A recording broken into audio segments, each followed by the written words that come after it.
everybody. Donna Schwartz here from the Everything Saxophone Podcast, and I'm so pleased to have Don Braden here on the show. I met him at NAMM 2024 in Anaheim, California. He was jamming at the Jody Jazz booth, and he was just so awesome, and we met and finally got the chance to get him on the show. So happy to have you here, Don. Glad to be here, Donna. Thank you.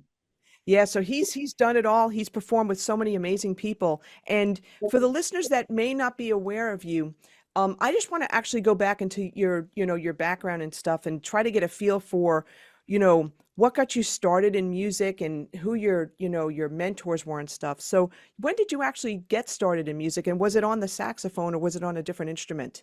Good question.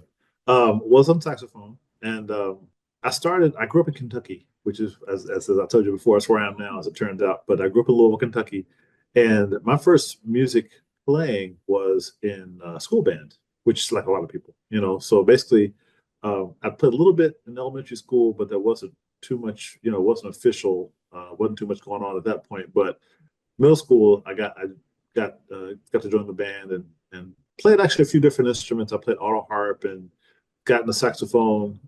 I actually asked for an alto, but by the time I got into middle school, this is eighth grade now when I finally got to the band. I was so big, they said, hey, you take a tenor because you're big. Because I was already almost 6 feet at that point. And having worked with a lot of younger bands, I realized what that meant. At that time, I just said, okay, no problem. But at that time, I was like, why? And then I learned that, we work with younger kids, they're little. So most of them, you have this very high frequency thing going on all the time with clarinets and flutes and altos and stuff, and no bigger instruments until the kids get big enough. So physically big enough to actually handle large instruments. I was like, I realized now what that was about. But it worked out to be great because a tenor proved to be a good instrument for me. In high school, during high school, that was a school I went to in high school in Louisville, and they closed it. Actually, our class was the last graduating class. That's in 1981, but I started in Durant in 1977, and the school band was really cool.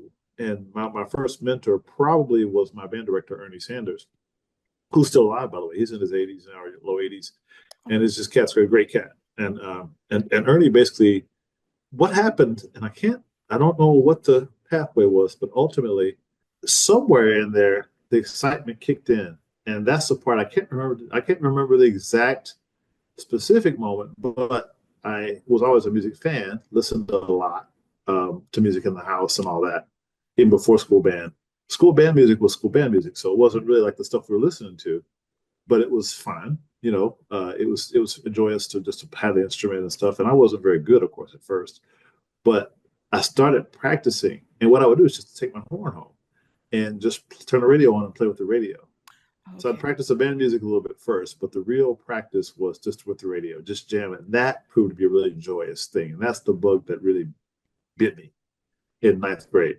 So in the summer after ninth grade, I joined a garage band, like a real garage band, like a band that practiced in a garage called Stratosphere in Louisville. And boy, it was hot. I still couldn't feel the heat from my memory of that situation. It was just so hot, 90-something degrees, sweating up a storm and just playing for hours every day. And by the time I got in the sophomore year of high school, I was a lot better.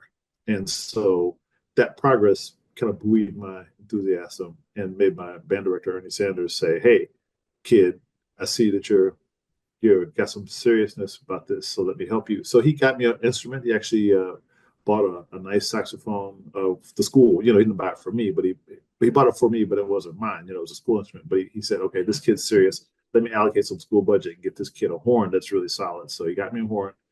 And then he plugged me into Jamie Aebersold. And Jamie Aebersold is a well-renowned jazz educator, lives in New Albany, Indiana, just across the river. So basically, he was my second main mentor. And Jamie basically couldn't take me as a student directly, but he did plug me into my third mentor, who was a guy named Mike Tracy. And Mike Tracy was my teacher all through sophomore and junior and senior years in high school. And I'd go there every week and do lessons and stuff. And Mike he just got me, he walked me through the basics of saxophone and jazz, and plugged me into the Jamie Aebersold Summer Jazz Camp, which I was, it's actually called Summer Jazz Workshops. And that was my kind of real schooling for jazz music. And I was still jamming with the radio, but when I got to Jamie Aebersold, I got the Jamie Aebersold play-along records. So that was my next big practice thing, was just playing with the play along records. So with the radio and the play along records, that was a big part of practice. And then I had the garage band, you know, Stratosphere was the name of that band. So we kept working for a year or so, whatever. And so did my first gigs and all that. It was really cool. This is all like sophomore year kind of thing. Wow. Yeah, this is all pretty efficient. So I wasn't playing nothing, but I had enthusiasm and I practiced. So I started, you know, I got my act together fairly efficiently. Because that summer, I didn't go to James Aebersold Summer Jazz Camp that summer. I guess I must have gone the next summer after sophomore year. But at that point, yeah, man, I was starting to study scales. Mike had already got me into scales and stuff, so I learned about that and improvisation with scales, and started learning a couple solos, listening to Sonny Rollins, those, you know, like the jazz cats. And I learned some Sonny Stanley Turrentine solos, and I learned some Herbie Hancock from Chameleon and all that. Like all that 70s music, I was all about it. Got it. And I was gonna ask you with this garage band, what kind of music were you all playing? yeah, it was what they call contemporary jazz at the time. So it was like Grover Washington tunes and Ronnie Laws and Wow. Spyro Gyra and that stuff, like the 70s jazz stuff. It was super cool. That is cool. And Like that's, I gotta say, that's kind of rare because I would have thought, you know, well, I mean, that was popular at the time, but I'm thinking you guys are yeah. maybe playing rock or something like that, you know. Well, I joined a rock band after. The next year I joined another band called Nut House, and Nut House played rock. So that was like Skinner and Stones and Steely Dan and all kinds of stuff like that. Like it was really fun. That was another huge learning thing for me, was doing the Nut House. So between the Nut House, Stratosphere was like kind of a year, and then Nut House was kind of a 3 year adventure of all kinds of music, and a lot of original music and a ton of rock stuff. And Wow. then I formed another band with a guy from Stratosphere. We called it Daybreak, and Daybreak did like jazz and more of the Spyro Gyra and all that stuff. We did like Crusaders tunes. We did Rainbow Seeker. We did all this really cool music. So Wow. I learned a lot of music in those high school years, because between the rock stuff, the stuff from Daybreak, which is a little more, you know, more the black music and more the funky jazz, and then the school band music, I was loaded. It was awesome, you know, really awesome childhood or teenagehood. Yeah, no, and what I'm getting out of this too, because you have an extensive, you know, discography, you know, not Right, just performing with others, but your own records and stuff. And, you right, know, it's not just straight ahead, you know, it's you've got funk in there, right? You know, right, and right. one of your latest ones is Earth, Wind and Wonder and Stevie Wonder and Earth, Wind and Fire and all this type of thing, Yeah, plus the that's what that jazz. all came from. That whole Earth, Wind, and Wonder concept is really, its genesis was my early years as a young player, exploring creative music and improvisation. But those were the vehicles. Those were the songs we played, because that was on the radio, and that's what we loved them. So we just did that. I learned about straight ahead jazz, of course, and learned standards and stuff later. Did a ton of those, but that Earth, Wind, and Fire, Stevie Wonder, Marvin Gaye, you know, Parliament Funkadelic, all this stuff. You know, not to mention Skinner's and Stones and all that. I mean, all that stuff was all woven into my early years of playing. And we're talking hours a day, you know, kind of, or hours a week at least. You know, we had the Nut House worked 2 nights a week all through junior and senior year. I was gigging 2 nights a week the whole time. I That's mean, cool. it was deep. It was really deep, because it was a lot of constant. I had my calculus books and stuff with me. Those guys were getting high and whatever. They're a little older than me, so they were having fun, getting drunk, and doing a musician thing. And I was in the corner doing my homework in between, you know, breaks, you know, between sets and whatnot. You know, I was a total geek kid. But I was serious about the horn and serious about the books, and you know that all that proved to be very fruitful.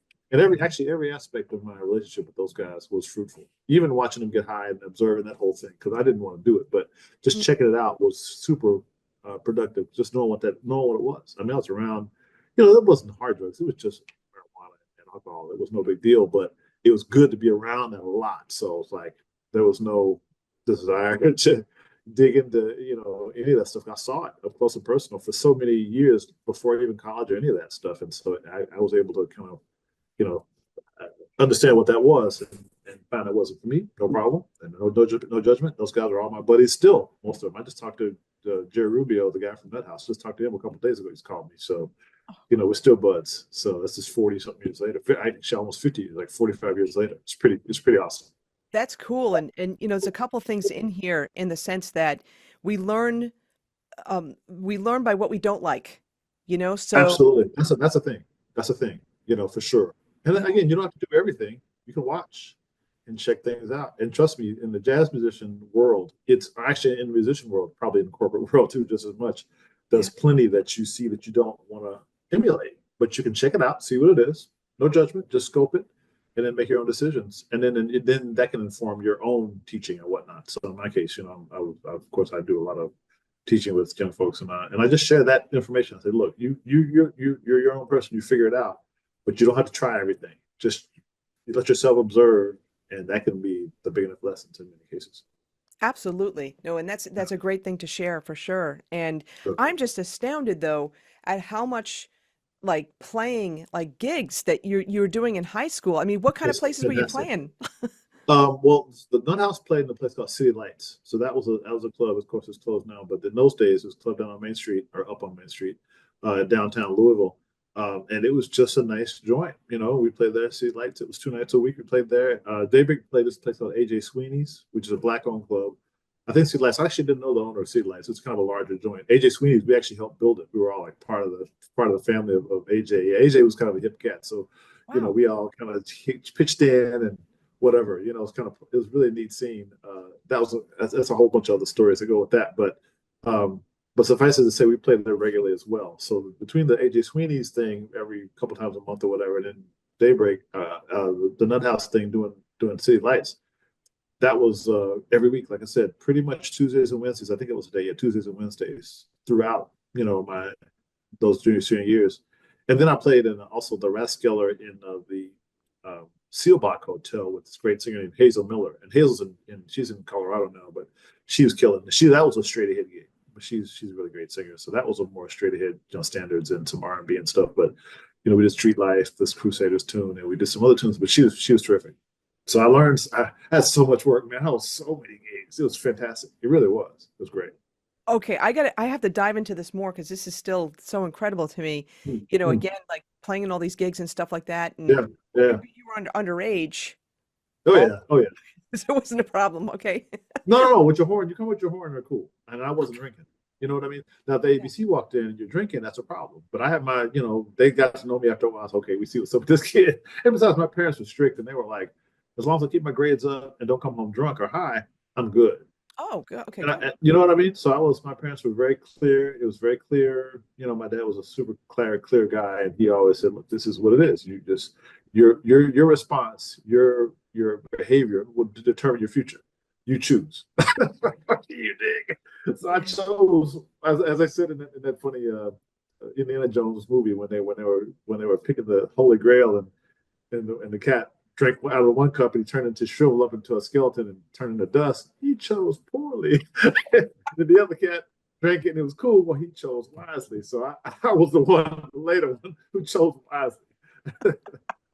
No, for sure. So Oh my not God. every choice was wise, but that collection of behaviors was wise. I made plenty of other mistakes, but that I chose wisely on that side of it for sure.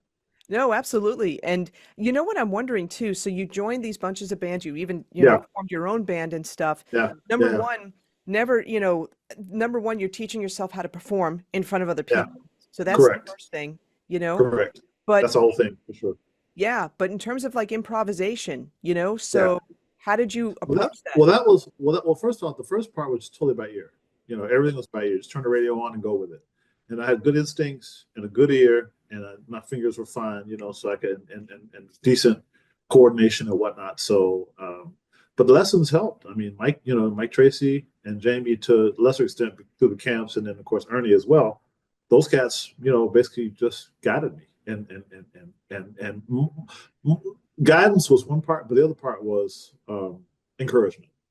Particularly Ernie would give me solos in the marching band field. You know what I mean? Like he would give me solos in the stage band. Like I got a lot of chances to play in the high school bands in addition to all my gigs and stuff. I had a lot of chances to play, and that experience was just huge. And I practiced every day. I mean, I was relentless, every single day, and took my horn everywhere and all that. So I was really that practicing ethic was an important early lesson for me. Like because the result came. I mean, I could see myself getting better really efficiently, and that was from all the practice. So it was I was getting some kind of like I got selected for the McDonald's All American Band Oh, in junior year, going into senior year, and that was a really great experience again. And that really came from just that was junior. By junior, I could play a little bit. I mean, I had my scales and chords, knew a ton of tunes. Because I basically practiced with Jamie Aebersold play-alongs. I just got on and just learned all the tunes. I played them every day. Again, you're playing 2-3 hours a day. So I would have a Charlie Parker Volume 6, just play it 45 minutes, boom, every single day. And after a couple months, I knew the tunes. And then Sonny Rollins, Volume 7. No, Sonny Rollins, Miles Davis was Volume 7. That was Jamie Aebersold, learned all those tunes. Then Sonny Rollins, Volume 8. Then Volume 9 was Woody Shaw. Volume 10 was David Baker. So I didn't do those as much because those weren't standards. He was an educator up in Indiana, but we didn't play his tunes that much. So I skipped that one. But then I went to 11, Herbie Hancock. Then I went to 12, which is Duke Ellington. And then I went to 13, which is Cannonball Adderley. 14, Benny Golson. Learned all those tunes. And I just shed them. Those came out in the 70s. So as soon as I got them, I got to put them in my thing. And I was every single day I had the record player going, put them on cassettes, and just every day I was playing. So two to three play-alongs every day, all through sophomore, junior, senior year. So by the time I left to go to college, I'd already was up to volume 26, 27. 6, 7, 8 tunes per volume. So you're talking about 20 volumes. What's 20 times 8? 160 tunes. I knew all those. I memorized all the tunes from playing them every single day. So and plus all the gigs. So by the time I got to college, I knew 200 tunes easy, just from playing, including rock, funk, all this. So just from doing all this practicing, all these gigs. I mean, it was again a gift from God or whatever you want to believe in terms of the spiritual side of it. It was, and I still to this day give thanks for that, because that laid the groundwork. Because Mike Tracy and Jamie Aebersold, they got me the scales. They plugged me into all the specific techniques of improvisation that go with playing standards. So that means learning 2-5-1s, learning solos, dealing with swing, dealing with articulation, dealing with sound, long tones, all of this stuff. They got me through all that stuff. And so, I was again efficiently moving through all this stuff because I had good, solid guidance and was relentless practicer. What's interesting though about this? Give yourself credit in the sense that when you first started playing, you had the sense to, let me just listen to the radio and let me play along with the radio, where Ears. Yeah, a lot ears. of us, yeah, it's ears. And Ears. for a lot of us, it's like, here's your Breeze Easy book, read it. Right. Right. And I had all that, but I'd already done the ear work for a year already. And I was doing gigs all the time, and we learned all those tunes by ear. So there was no books for any of those bands, of course. We learned everything by ear. So my ears were good and stayed good. And by the way, the other key thing I did, this is Mike and Jamie getting me, is piano. So sophomore year, I started shedding piano every day. So every day at lunch, I would eat quick and run the band room and shed piano for 15, 20 minutes every single day through, again, sophomore, junior. So by the time I got to like senior year, I could play pretty much any tune on piano that I knew. I could comp through it. I could play the chords, good voicings and all that. Just good basic, 9 chords and whatever, sharp nines and whatever. But it wasn't like 7 chords and triads. I mean, it was jazz piano style. I couldn't solo really, but I got a little bit, but not really. But I could play tunes and I could hear. So I could hear chords early on. And that was huge, just playing piano every day for, all through. We didn't have piano at home, but when I was in school, I was in there every day, during the school day. Just eat quick and run down there and hit it. So that was another huge thing for me. So do you think, okay, so you started basically in middle school, and then I guess you said you got like excited. There was one point, where you just got excited. And Because middle school was kind of like blase, blase, blase, but somewhere in the 9th grade, they got the radio thing going on, and I don't know why or how that started, but it started, and once it started, it never stopped. That was it. And then you knew you were going to be a musician. Well, I didn't know that. No, at all. I didn't. In fact, I didn't plan on being a musician professionally. I just was doing it because I was a student. I was going to be an engineer or something. Like I was a serious student, and so my dad was not. We grew up in a working class family, so my plan was to get a job. Doing whatever. And I was pretty good at engineering and math and those kinds of things, and I was very fascinated by technology. So the likelihood was to go that route, and that's what I ended up doing. I actually wrote software for 12 years. Fast forward, but. Okay. That was that was another whole thing. But yeah, the plan was I was just playing for fun, and I didn't think I could be a full-time musician. That never occurred to me. I was just playing because I loved to do it, and it was only driven by that. And I made a little money. It was great. It was much better than working at the car wash or at McDonald's or something. But although I did do the car wash thing actually for whatever, but not a big deal. But mostly I did gigs, and that was great. But I never thought of actually working as a musician. I thought, I'll do my gigs on the side and have a job of some sort. That is interesting. That is really interesting. Then I have to, I have to ask this question. When did you make the switch? you know. Yeah. So fast forward through again. There's lots of to lots of depth, and we don't have time for any.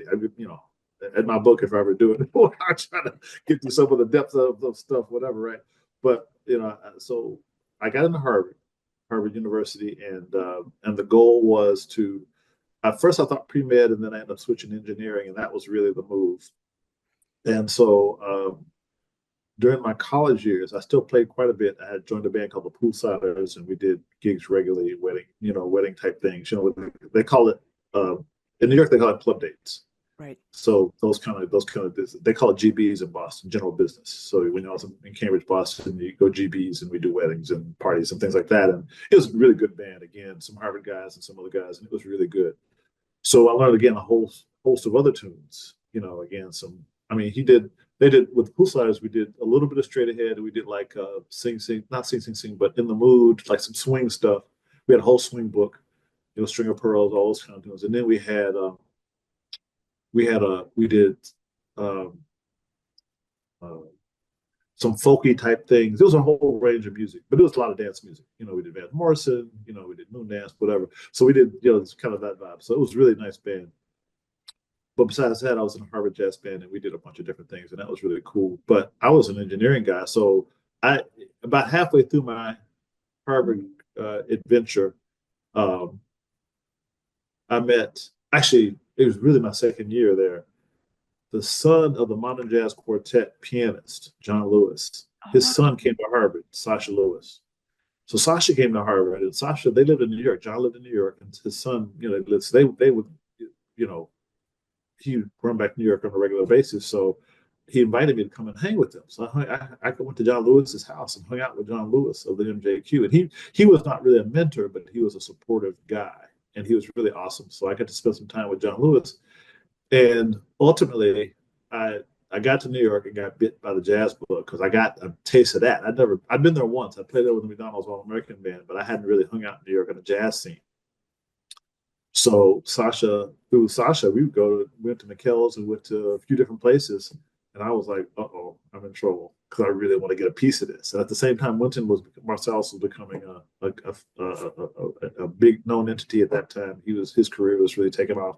I was very fascinated by him. And so I learned all his music as well. That was another, musically, and then like as a man, I was very fascinated by everything that he was doing. So I took time off from Harvard and actually moved to New York. And John Lewis found me my first place. John Lewis, MJQ, John Lewis found me my place. He said, "Here, you can get this room with these folks. They'll hook you up, super reasonable price." That's great.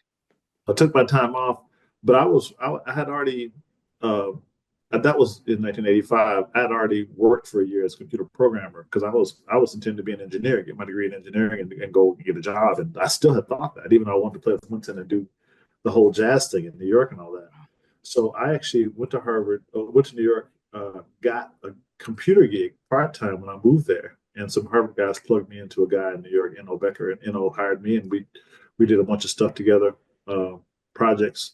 And so in between my New York hanging, I would go do software, or vice versa. In between doing software, I'd go hang, however you want to think about it. But I had right through 1995. I actually intended to go back to Harvard and get my computer degree and go get a gig doing computers.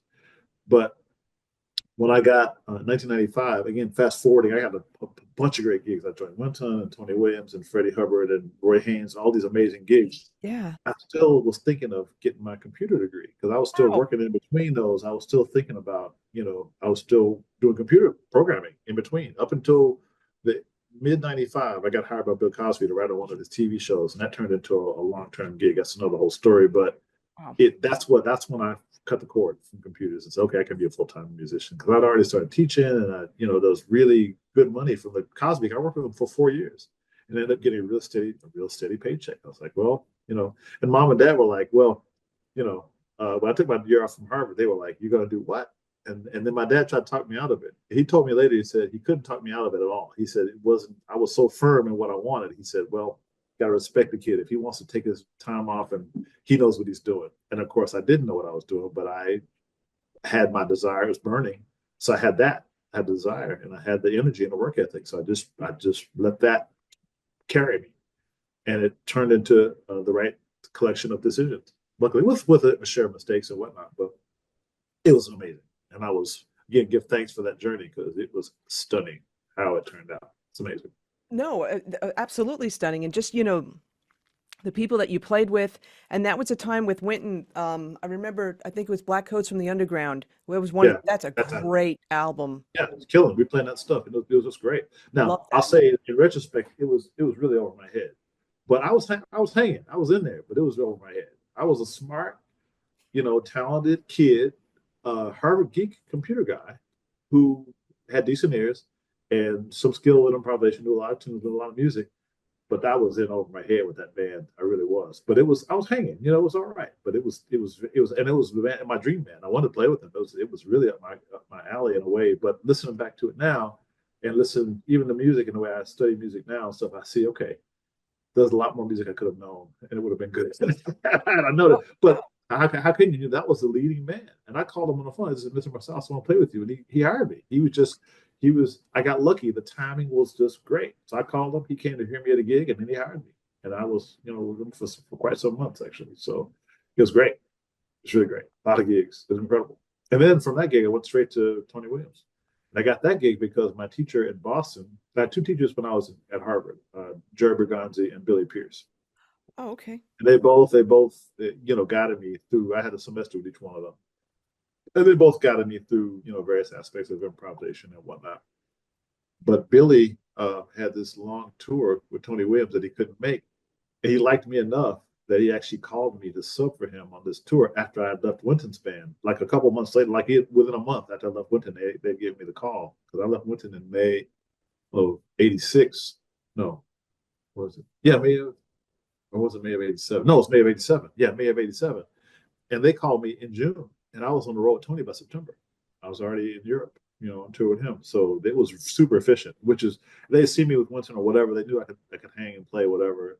And they just plugged me into it. I stayed with Tony until he passed. 4 years. He passed in '91. I was with the band subbing for Billy Pierce right through then. And then about halfway through my Tony Williams gig, his manager, Marianne Topper, liked me and recommended me to join Freddie Hubbard. And I stayed with him from April '89 to October '91. And Wow. that was all, again, it was just like, and that was a dream gig. I mean, Tony Williams' gig was not a dream gig. When I was in it, it was a dream gig. I said, "Oh my God, it was incredible." But and I just got better and better with that situation. But Hull, I wanted to be Freddie Hubbard when I was in college and stuff. When I discovered his music, I wanted to be. I learned his solos. So I want to play a saxophone like him. And the irony is that he used to study saxophone players. Funny, he was Oh, shit with wow. Coltrane and whatnot. That was his thing. Like that was his early study was just checking horn saxophone players out, and that's part of why he sounds so free on trumpet. He had a whole different mindset. But ironically, I listened to him, and I guess I heard that because that's where that was one of my main inspirations was Freddie Hubbard for many years, as a player. And I got to join his band, and it was everything that you'd imagine it was, just stunning tone, and the tunes were great. Of course, I knew the tunes already because I learned them all. I mean, that was again my dream gig. Wynton was proved to be a dream gig, it was for sure, but I was still quite young for that. By the time I got to Freddie Hubbard, I had been through some stuff, and I was really ready for that situation in many ways. And so it proved to be really good. That was really, really good. Tony Williams had trained me for that. Wynton had trained me for it. Hmm. Roy Haynes, who had joined a little bit before that, had already started training me for it. And so, by the time I got to Hub, I was like, wow, this is heaven on earth.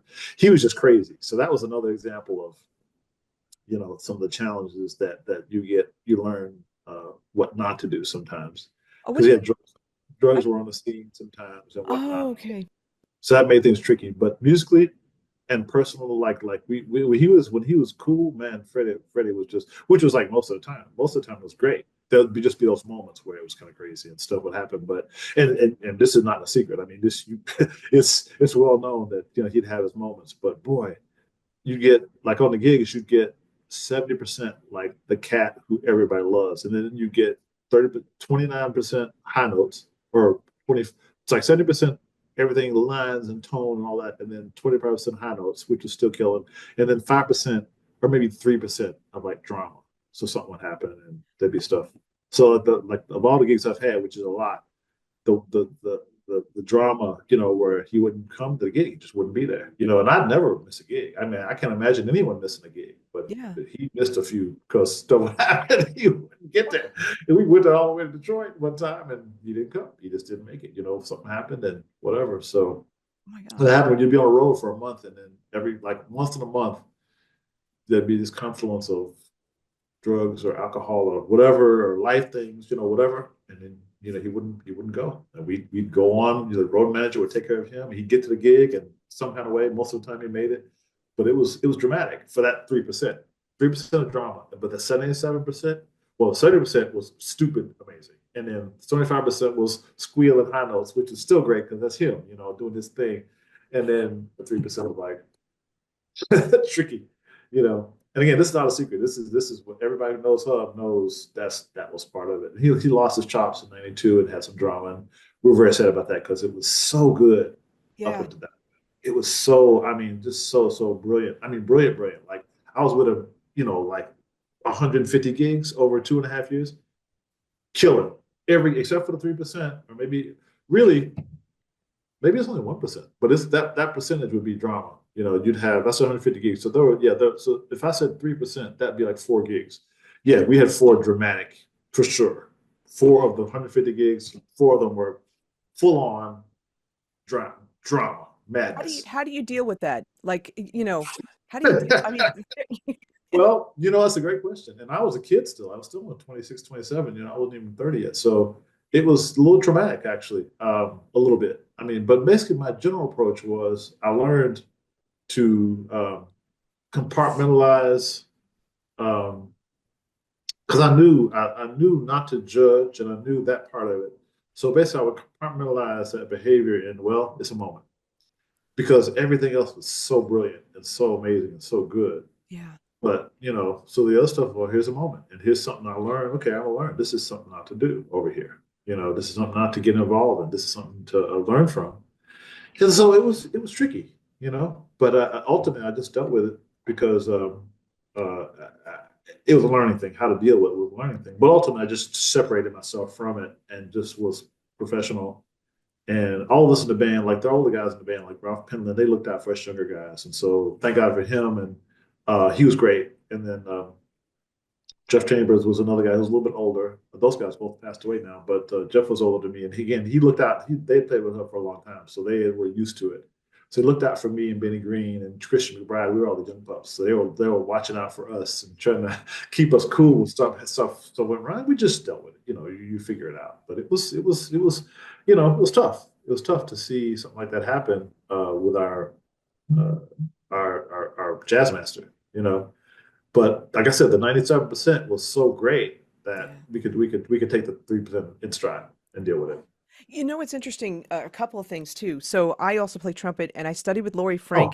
And I oh remember her, yeah, I remember her telling me there'd be times like he would call her yeah, on the yeah, phone and she would help yeah, him. Yeah. yeah, yeah, yeah, yeah. The Lori and Claudio Roditi and Maurice Andres, a few of them that tried to help her through technical stuff. David Weiss helped him out some through certain things, trying to help him address physical things that he just had trouble with, and particularly when he lost his chops, he was really he had a Years hard of time. beating. Yeah, years of pressure and all that kind of stuff. It just Yeah, gets to you. yeah, yeah. Well, he also he'd gotten an infection in his lip, which had caused a bad blister, and the blister had broken, and there was maybe a sort of procedure to mess with. I mean, it was a lot of. I don't know the exact story. I wasn't on the scene at that point, but there were some complicated things that went down with the lip that was physical.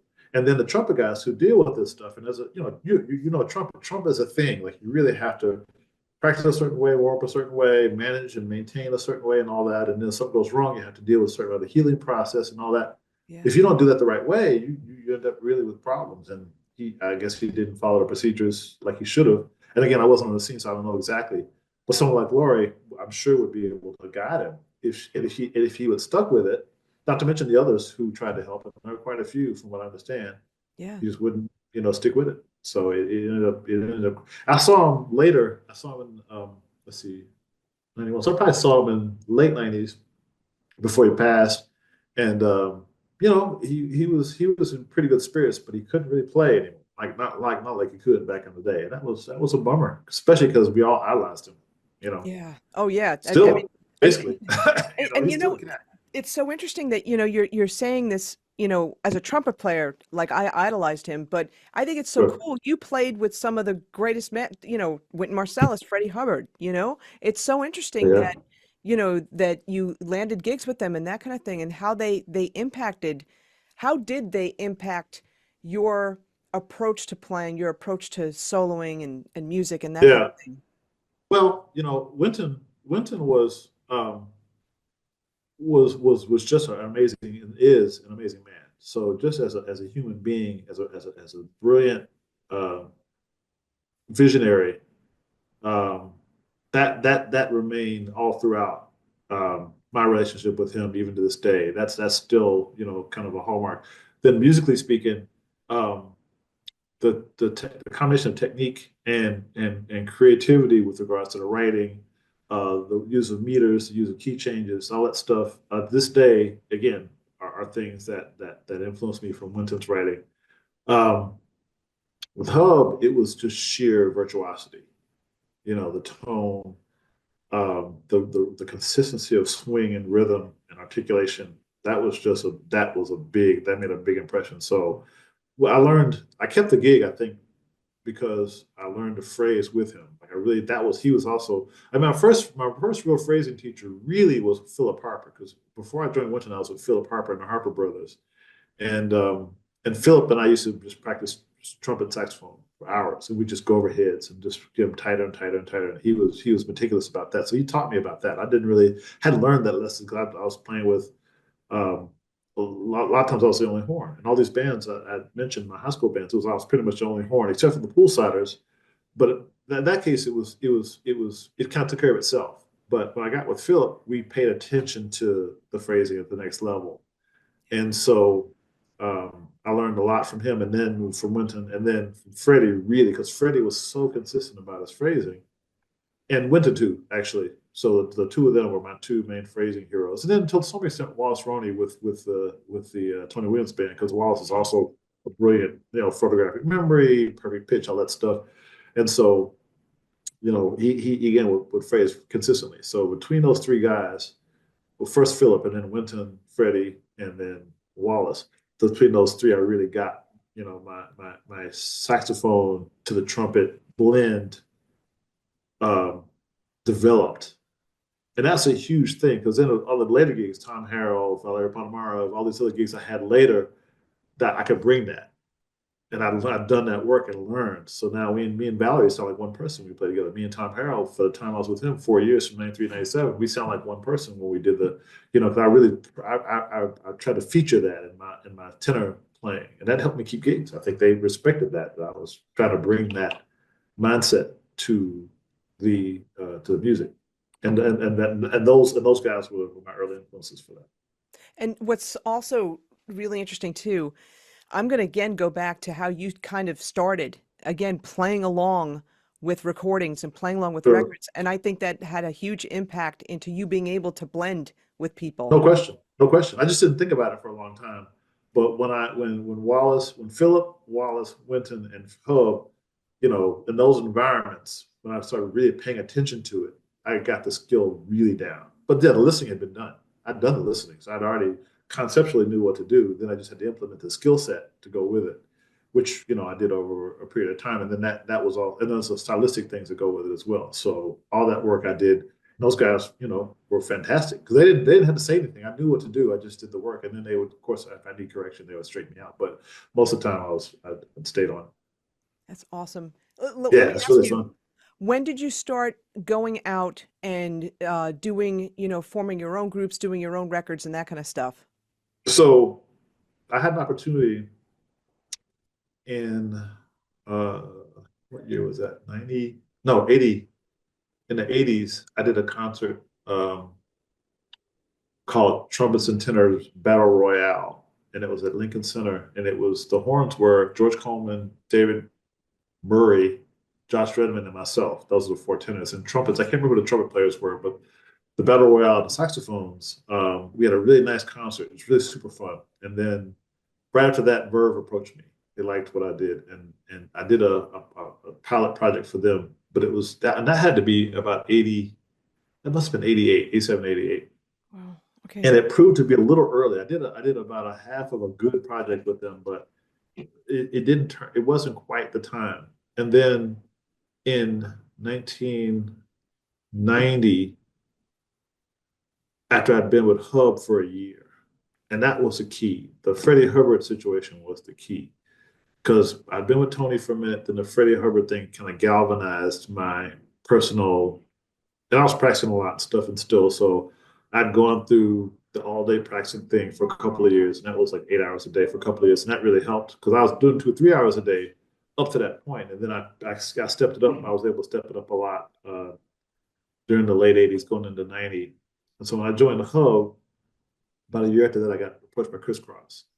And that first record was The Time Is Now.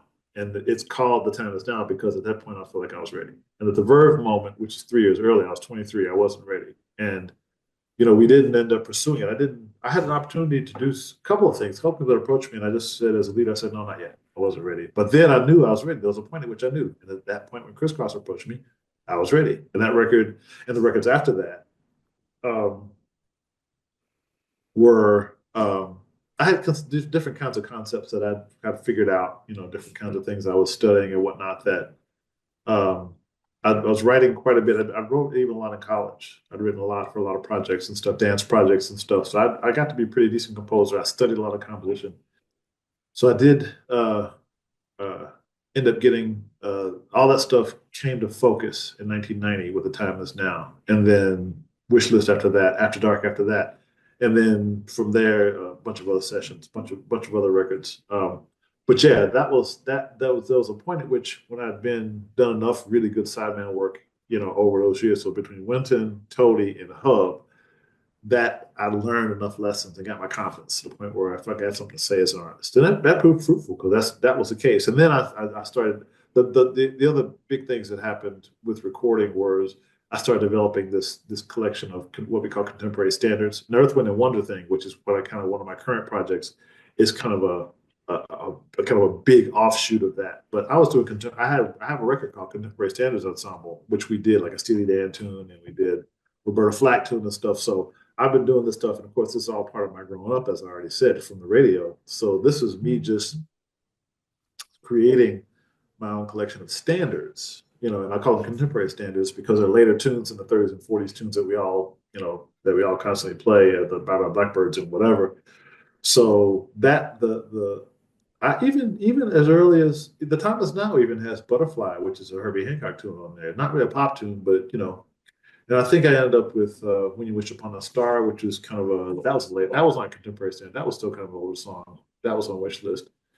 And After Dark, I can't remember now, but some of the records after that, for sure, ended up with I put a Marvin Gaye tune on or whatever, and it was all part of my thing.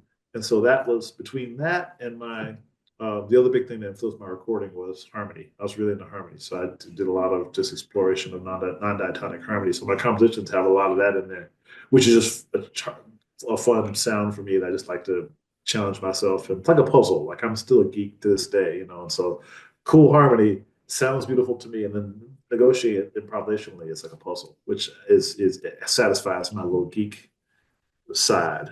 So that I think that probably governs my artistic, like the honest geek side plus the honest, kind of R&B funk, whatever, plus, of course, I'm still a dyed-in-the-wool straight ahead guy. So I love the swing, I love all that stuff. So I think put it all together, that's pretty much my concept as a recording artist is just versions of whatever the story is, with regards to a given concept. Wish list was about things on my wish list. So I had, search for peace and whatever. I had, I would think of concepts, but the basic musical context would be, yeah, the harmony, the mix of contemporary standards, and then the how do I negotiate it? What's the puzzle? What's the way to just solve this and have fun and have swing? I think that kind of is kind of my kind of core collection of kind of concepts for my recording. Uh, I'm curious about something. Okay, this is really cool. So contemporary standards. Yeah. based on the era at that time, right? Yeah. Now, Right. can you picture yourself if you're growing up now, let's say in your 20s now, Yeah. what would you explore in terms of contemporary Well, standards now? it's a valid question because I'm actually asking myself that question now as because I know in our discussion previous to the interview or previous to our discussion before the discussion, you know, future projects. And so my kind of current thing that's under in the cauldron, getting you know cooking up the ingredients or whatever, is a project called Contemporary Standards Plus. So it's going to be the next Contemporary Standards album.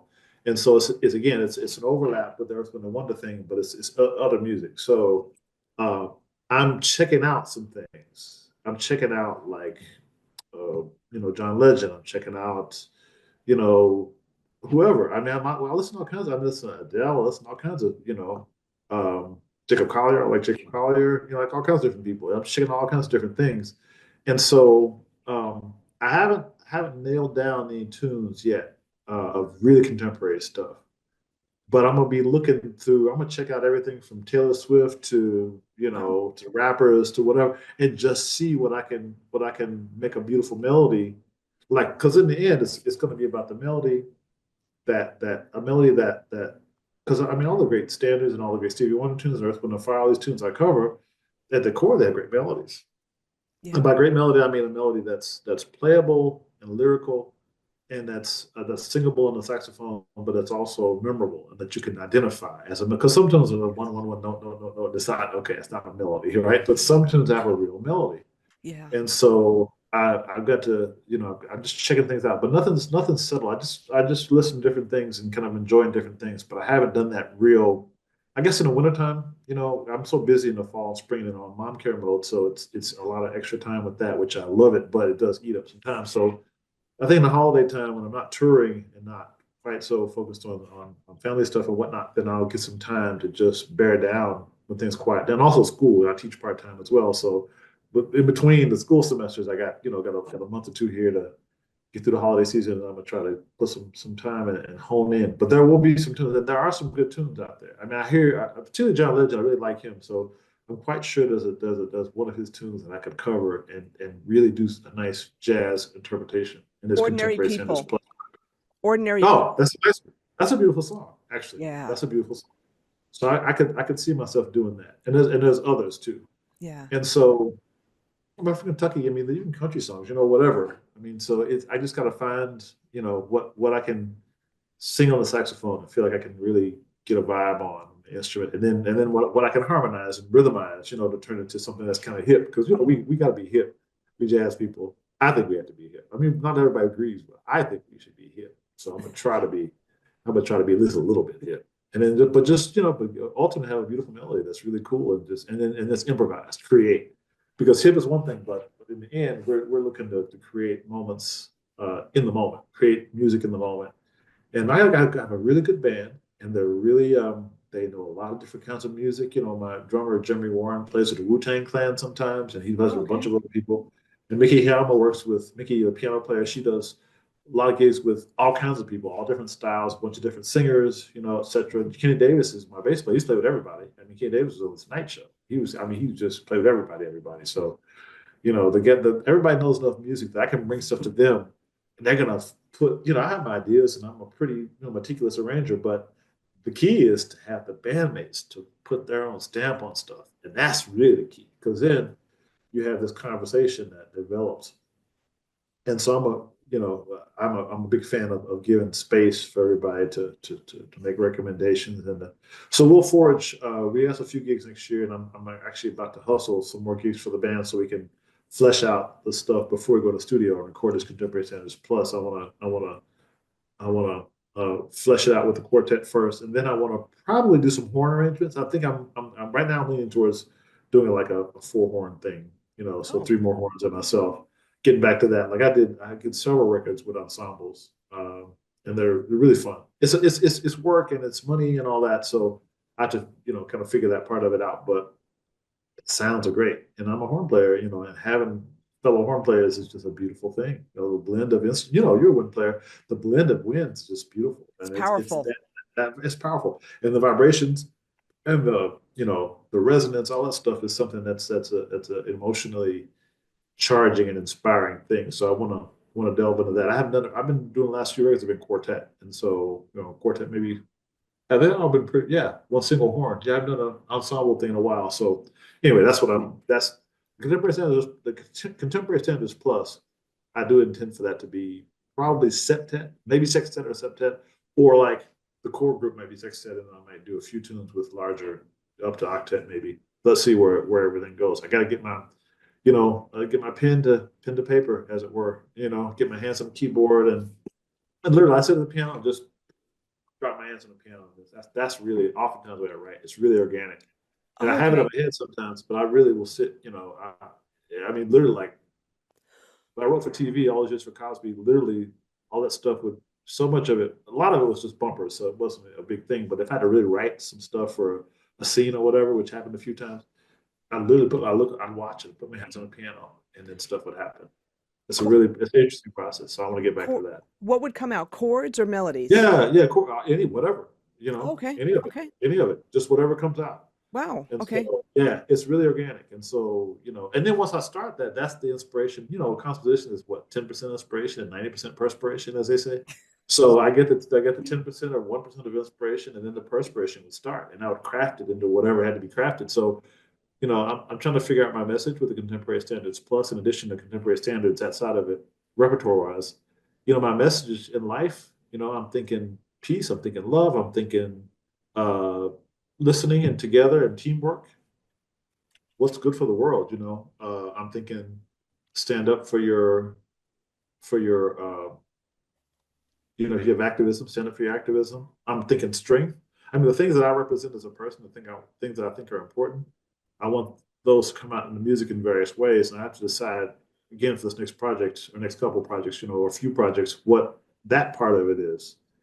Oh, Um, and so I there's just had an idea, you know? yeah, tell me, You're yeah, mentioning all these things, right? Peace, love, together, teamwork, strength. Finding songs, one song that represents one of those aspects. You know what I mean? right, right, and it might be that, it might be something like that. Maybe it'll be yeah, it'll be. And I've done that kind of thing before, right? So it might Yeah. be this kind of thing where it's each song is a symbol of these priorities. So maybe that's what maybe it'll just be called priorities, and maybe that's what it'll be. You know, That's maybe it'll cool. be that. I'll have to give you a credit, which I will. That's awesome. This is so Love it. cool. You know what I love about this too? You're listening to everything. You're not closing off, because, oh, well, that's not really, jazz. I'm not going to listen to that. You're open to listening to anything and That's who I am. That's honest. I mean, the jazz police don't like that too much. I've gotten kind of criticism for that from various whatever, but in the end, that's who I am. So take it or leave it. That's that. I'm one thing I definitely learned from being with incredible artists, and I've been with a lot. Just watching them. One of the most important things: honesty.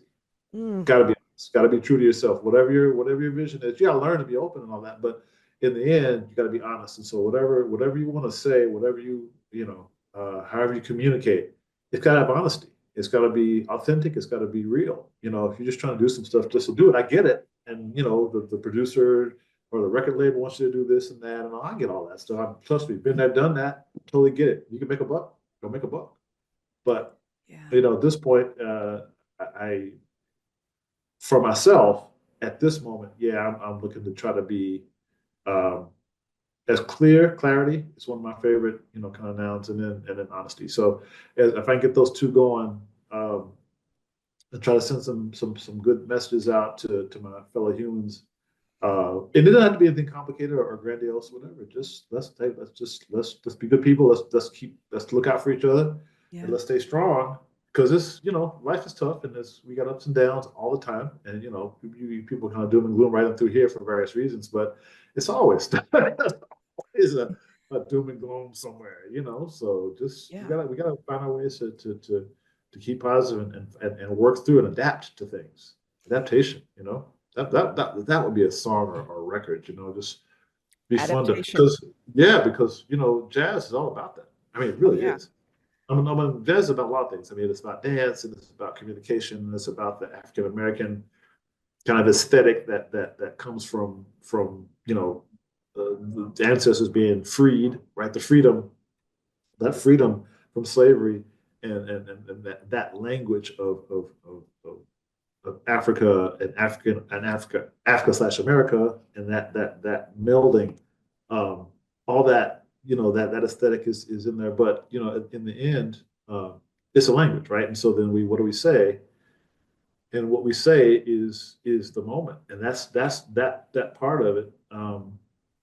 We want to keep that on the jazz side of it. We want to keep the dance. We want to keep the blues. We want to keep the Afro and the harmony and sophistication, but the moment and the teamwork, those things are, and so adaptation, it really is a huge part of that, like, because you're in a set of chord changes, you're on a tune, and you're in a moment, you got everything written, organized, and arranged, but then you push start, you start, want to count it off, and then it's like a free roll. It's not like it's like a scripted. I mean, you got 10% of it scripted or 20% or whatever, but the other 80 is like we're gonna hear each other and create it, and adapting is part of it. I mean, those other things, right? Teamwork and stuff, that all those nuances around it, but in the end, we have to find a way, like in life, to negotiate the pathway, whatever we're trying to get done. And adaptation is a huge part of it. And Lord knows, man, we that's the key, because we can curl up in a ball and live in our bubble or whatever it is, but in the end, we got to figure it out, and find a pathway. And not alone, we do it together. We do it by watching out for it, listening to each other, tuning into each other, and working together. That's how we get stuff done as a band, as a community, as a planet. That's really what it takes. So, and jazz is totally, that's why I love jazz so much, because jazz, more than any other music, it's really about, I mean, other music too, but jazz, because it's so much improvised. So you get your drummer lays out. Okay, cool. Now we gotta adapt to that. That's a different sound. Really, in a country song, you're not gonna hear it. I mean, it might happen, but it'll be scripted. It's every time the bass player or the drummer lays out, and that's, then the moment for the harp or whatever's going on. But and same for other most popular styles and stuff is pretty much scripted. So it sounds beautiful when they do different textural sounds, but it's all done on, it's part of the script. With jazz, we can, any aspect of that, and we should, any aspect can and should be ready to just be. And so my guys in my band, they're getting that. They'll drop out. Oh shoot, he just dropped out. I mean, I mean, it's so funny because they'll do stuff messing with me. Okay, I got this. I'm gonna deal with this, and it's fantastic. So yeah, so I think, yeah, adaptation. So yeah. I mean, in the end, that one of those other mini messages, that'll be one. So there should be a tune or a concept or something. If I can figure out how to package that so that it's really clear that's what's happening, that'd be fun if I can figure that one out. Yeah, But it's woven in all the time. It's there all the time. But I would love to frame it so that it can be really clear what it is. So people can say, oh, that's what they're doing. yeah, I'm just thinking, so like adaptation, right? That could be like a Right. whole album concept. And what Oh, I'm just thinking off the top of my head, like you could show how jazz history is always adapted. Like each of the even looking at Miles Davis, right? He's someone yeah, who's it's like in huge. every single, Big time. right? And also Mary Lou Williams too, right? Sure, Same thing, sure, how sure, they've sure. adapted. And now, again with the internet and Yeah, access to so many different people and stuff, but just like showing, like so how adaptation over time and then adaptation now, because there are a lot of people, there are camps where it's like, no, you got to keep, you got to stick with the jazz tradition, you got to do it this way. But then the thing sure. is, though, that's not really what jazz was, No, jazz. it's not. I mean, cats were always intermingling all manner of Yeah, possibilities. That's what's so awesome about it. And again, the packaging, I get it, because again, you got a commercial objective or you have some other kind of business objective. I get that. So you figure that part of it out, because we negotiate that again in our normal lives. It's the same thing. We have to, we might want to do this, we might want to do that, but in the end, we have a business component to what we do in our lives at all times. And so that's kind of part of it. So I get that. And we just it's a negotiation, it's a balance, which was another concept again, which we again could manifest musically. And again, through history, same thing. This balance is a big thing, and there's all these different ways to balance, whether it be acoustically or dynamically or texturally or lyrically or I mean, there's all these different. All that, it's a very interesting concept, balance. It's also So societally too. I mean, especially, sadly, yeah, absolutely, there's a sure, lot of division, right? Division right now exactly, and stuff, you know what I exactly, mean? And trying to yeah, find of course, balance. exactly, and I think people get. I think unfortunately people do get a little like they Tunnel think they want vision. tunnel vision. They get tunnel vision, and it makes it's disadvantageous ultimately. I think, Yeah. and that's again the beauty of jazz is that inherently it's not about that stuff. It can be packaged that way, and sometimes it can sound pretty good that way, but it's not about that stuff. It's not about locking in. It's not about being in your lane. It's really about this broader, more creative approach. And I think to the extent that we can find our personal ways and with our team, with our tribe, to flesh this stuff out better, I think we get better music, and then hopefully the messages can resonate and get better communicated as well. So we'll see, but we see it luckily in a lot of artists. I mean, thankfully, there are a lot of really good, really fine players. Listen to different, Chris Potter or listen to or Kenny Davis's work or who else I like. Of course, Herbie. I mean, there's so many cats that have so many different beautiful elements in their music that just um, James Carter, man, that guy. I Yeah. mean, as a saxophonist, he's a scary kind of cat. He just does such incredible things on the instrument. And so, there's a lot of but there's a lot of elements of creativity. So I don't have any. I mean, in some ways, I feel very optimistic about the music set, even though business wise things are tricky and all that. But I think the musically, creatively, that's really good players. Some of these younger players. I mean, some of my former students. I had Emmett Cohen as a student. I had Oh, wow. Chad LB and Litchfield, and we had different ones in our Wow. programs, and they turned careers into Mark Juliana. They turned. I mean, we can't take any credit per se in that they have their vision and their talents and but we're in there, and I'm proud to have, be able to give them a little bit of a push or a little inspiration or whatever it is that's part of the journey with some of these younger players.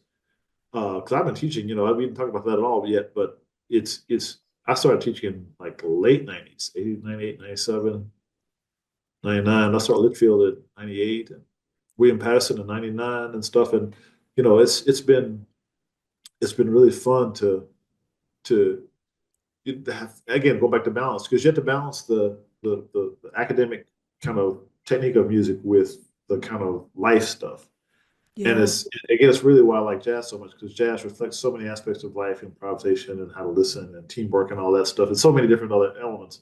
So I end up trying to bring that stuff into all my teaching as much as possible to the extent that I can. And I think it's a good way to look at music making is look at it as it reflects life, as opposed to looking at it, purely as a technical thing. And of course, I don't think people necessarily do that, but some educational institutions, because of curricula and other kind of requirements, are kind of shackled a bit.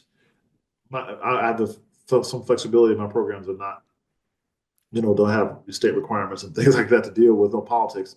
So we That's can good. just we can find a sweet spot of the balance between the artistic side of it and the life side of it, and hopefully, those who are ready uh, to receive that information in that way can get some of that guidance, and then hopefully that turns that um, helps them in their journey.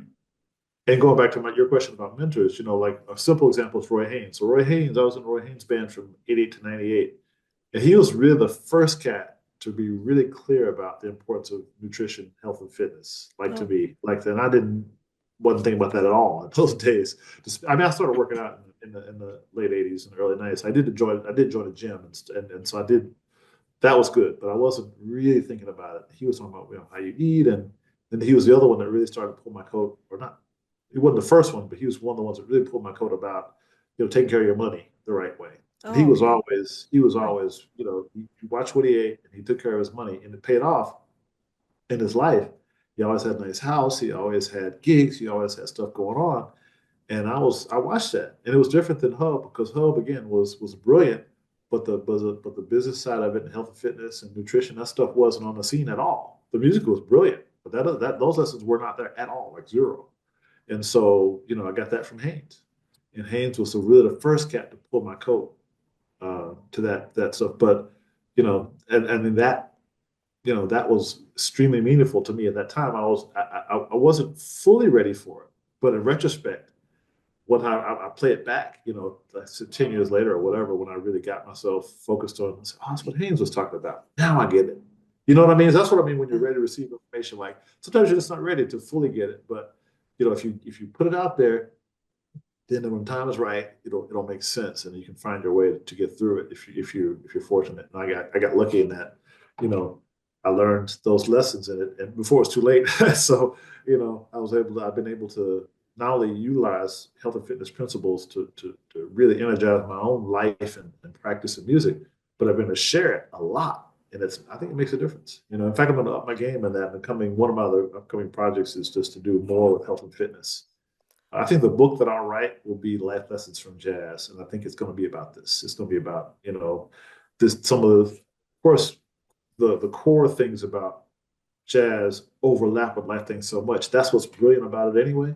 But then if you deal with the specifics, like if you get into the fact that, for example, just energy, right? Just pure energy. I mean, basically, if you eat clean, real food, your energy is a lot better than if you eat, factory food. Plain and simple. It's just a bad biological fact. And so that manifests itself musically in your practice and in your consistency on a bandstand and in your, how you feel when you're dealing with cats and when you're traveling. And so to kind of flesh out, that's one of the many components, but to flesh that out in some written form is what I think what I want to do. But I learned that from the cats.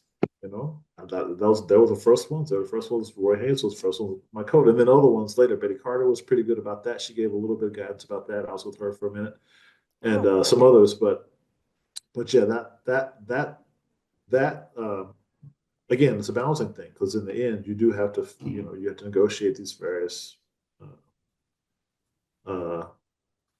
elements and find your pathway. But going back to the teaching side of it, if I can give my students, something that'll really help them over the long term, and trust me, when you in your early years, when you're grown now, you know how it is. If your energy is different now than it was when you were in your 20s. Yeah. That's true. Yeah. Yeah. So you learn techniques to maximize where you're at, and I think that goes. And again, the music is the same. The music goes with it. So, that's a big part of my teaching thought. And again, it comes from my mentors. Back to that, come back around to what we talked about. But it also, here's bringing this full circle. It Yeah. also comes from your own background, right? And again, being an observer, right? So again, I'm going back to, when you're playing along with the radio, that not that that's so unique, but for some people it actually is because they're taught to read and play. You Right. did ears, all that kind of thing, but Right. observing, right? Observing. And then when you got into these other bands and you're observing other people's behavior without judgment, but you're making a choice, do I want to go that Correct. way or that way? And then as you keep Correct. going and you're playing in these bands with legends like Freddie Right. Hubbard, like Wynton Marsalis, and and Yeah. then Roy Haynes and all that kind of thing, and you're observing and you're making choices and you're seeing how balanced are they? Right. How Right. balanced do I Right. want to be? Exactly. Exactly. Yeah, Exactly. And again, that's a life thing and that's a music thing too. yeah, 'Cause all those concepts, adaptation, balance, all that is in different domains. And so and they have the domains overlap. So life and music really overlap a lot. And your choices and your skill sets, your skills uh, can work across the various domains. And that's really the space I'm in now. Like I feel like, I'm an improviser, I'm an adaptable person. That's helped me in life. And those same skills help me on a bandstand. It keeps my brain sharp. It keeps, and there's so many levels. And and again, this is the message I want to really ultimately as a human put out there is that overlap of domains and the skill sets that you can develop in your life that translate on all these different levels, and it helped everything. I mean, teamwork is good for everything, every situation. Teamwork is just like, you're in a sports field, you're in a bandstand, you're in a security situation, you're traveling, you're, helping out taking care of your mom. Yeah, Teamwork, that's man. right. Teamwork makes the dream work. That old I Yeah. work alone thing is cool in the movies. It's fun to watch, Schwarzenegger or The Rock or Just think somebody about get up there and take out all the bad guys all by themselves and all that stuff. But the reality is, we're wired. Humans are wired to work as teammates, and to tune into each other. Now you have to find the right teammates, right? And that's a life lesson. I tell my students 1 plus 1 is 4. That's what I tell them. It's not 1 plus 1 interesting. is not 2. 1 plus 1 is 4 because if you find the right one, then this is the little additive of the whole greater than the sum of the parts, right? So you get a piano player, he sounds good. You get a saxophone player, he sounds good. You put them together, it's boom. Yeah. If it's the right piano player and the right saxophone player. Now, if it's the wrong ones, it's 1 plus 1 is 0. 1 plus 1 is 1. Mm. So clearly, again, we go back to the Indiana Jones, chosen wisely, chosen poorly, right? So you choose wisely, you get 1 plus 1 is 4 or 5, And I've got musicians like that in my band. 1 plus 1 plus 1 plus 1 is like 20, and it's great. And so, and the other bandmates, it's less, but it's all good because you learn from every situation. But as in the end, if you want to optimize what you want to get done, then that lesson of teamwork and the right teammates is a key one for everything. And so, again, it's true of music, it's true of life, and the skills of picking teammates translates to band scene, translates to life. And same thing for so many other areas. And that's if I can figure out how to package that and expand that concept to the various domains, and then that's my book. That's the book I want to write, and that's what I want to put out in the world. Because I think that'll help. It'll help some people. You know. Oh my gosh, yeah. Yeah, no, and that's definitely a worthy ideal to pursue for sure. Well, Yeah. listen, Don, holy cow, this was so incredible. I'm serious. This is so many things that, I just learned from you, but also the impact of all the people, your mentors, but also people maybe you wouldn't necessarily call them a mentor, but they were. All the people Yeah. you performed with, right? All the people that, Yeah. with Philip, with, like working out phrasing, trumpet and Yeah. sax and all that kind of Yeah. thing, right? Yeah. Yeah. Oh, yeah. Yeah, your whole life has been about, it's not even just adaptation. It is teamwork. It is Yeah. teamwork. No Yeah, doubt. No doubt. No doubt. totally. And That's I've got awesome. great, huge gratitude for that. I mean, and when I was younger, man, I kind of took more of it onto myself. But as I grow up, I realized, no, I did my work, I did my part. But the key, the X factor is Philip, Betty Carter, Bernard Harper, and all the different ones, Wynton, all those different, mom and dad, my sister, all the whoever the various, at any given moment, that really impacted, and then significant activity and productivity in whatever domains that those are. Yeah, but they were hugely enhanced by having the right teammates. And then, of course, I learned about having the wrong teammates, and that's a learning process. Again, that's being human, and that's music, Yeah, and that's life, and it's all good. Because in the end, if it doesn't kill you, it makes you stronger, as they say, right? So that's right. That could I that could mean, be that could be your strong song, Kelly Clarkson's if it doesn't yeah, kill you. right. That's right. That's right. That's true. And that's the same. And that message is a key. That's a key message. It But is. I think I do think that um, people have to learn to look at things like this. Look at things like stuff's gonna go wrong all the time. I tell my students, I'm like, I'm a super optimistic, positive guy, but I ask them, I say, look, how often does things go wrong? And they have to admit every single day something goes. It just is what it is. So your ability to adapt and be resilient, that's key to making the journey. And I've been blessed and I haven't been too damaged by anything. So I never judge because you never know how people have been damaged by whatever aspect of the journey. And this machine, this head to toe spiritual biological machine is tough and brilliant, but it's also got some vulnerabilities, and people can be damaged, and so that can cause therefore a lot of things to to Yeah. to go awry in terms of their choices and responses and whatnot. So and then that can resonate.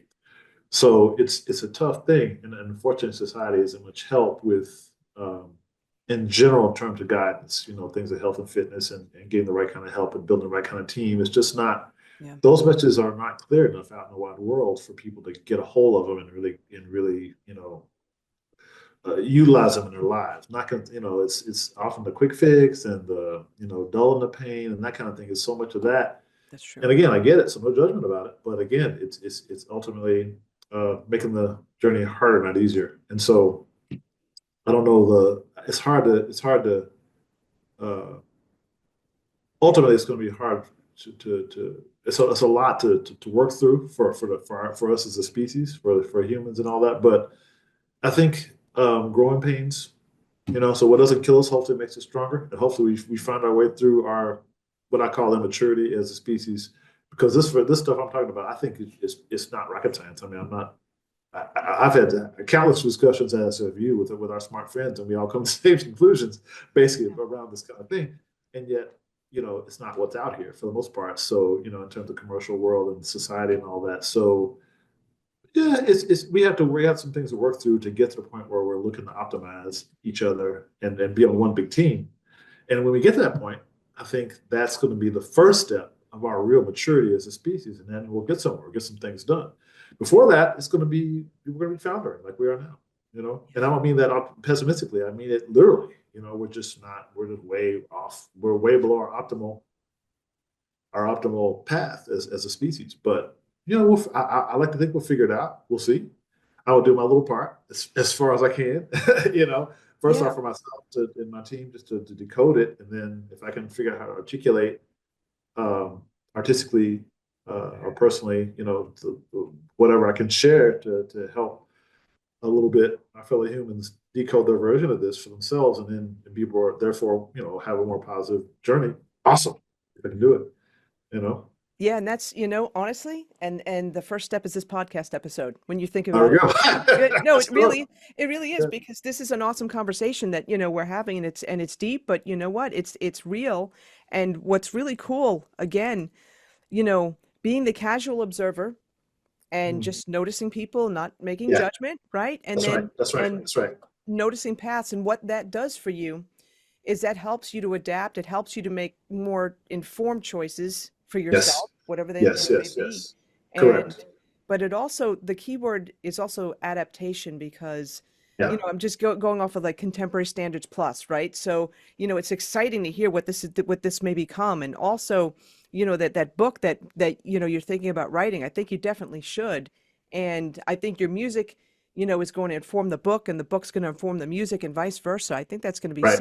so awesome. Where where can people find you online?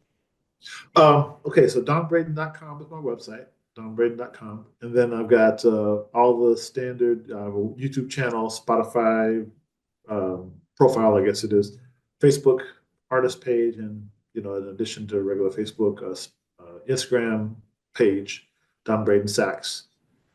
Got it. So all the usual standard. I don't have a TikTok. I've been I kind don't do of that either. Yeah. yeah, I'm just kind of, it was a little controversial. And I don't have an X anymore because I mean, I had Twitter, but X is too weird. So I just skipped it. I mean, I still have it, but I haven't deleted it, but I haven't been tweeting. So it's not, I it's know. kind It's just not the of messed same. up.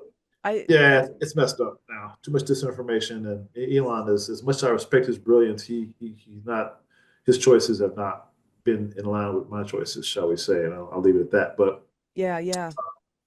But and TikTok's a little too. A lot of people watch TikTok, so I'm considering about that. But it's still a little controversial, and it's one more thing to do. So in the end, I only have but so much time. So Instagram, Facebook, Spotify, Apple Music, iTunes, whatever, and then my website. That's enough for me to. Yeah, it's more than enough for sure. And But a lot of my albums are on like Spotify. There's probably at least sort of 12, 13 of my albums. I got 25 altogether. So the yeah. new one's called Live in London. That one just came out in September. Okay, So got it. Cool. that's on Spotify now with Joris Tapa and I co-leading that one, my Dutch bass player colleague. So that's a co-lead. That's a really nice live recording we did at the Pizza Express in London.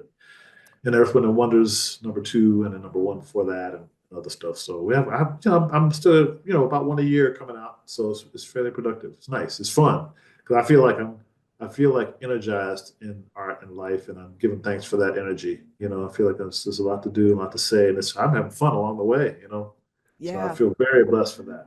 No, I could feel that for sure, and it's exciting, and listen, I thank you so much for your time, and I'm so glad that we got the opportunity to do this, and I'm really The glad same here, that Donna. we met up at NAMM. Thanks so much Yeah, again, Don. sure. Well, we'll stay in touch, and we'll figure out some of the productive interactions. Let me say it. Absolutely. Thank you for Cool. this. I look forward to seeing the final version and stuff. Cool. Cool.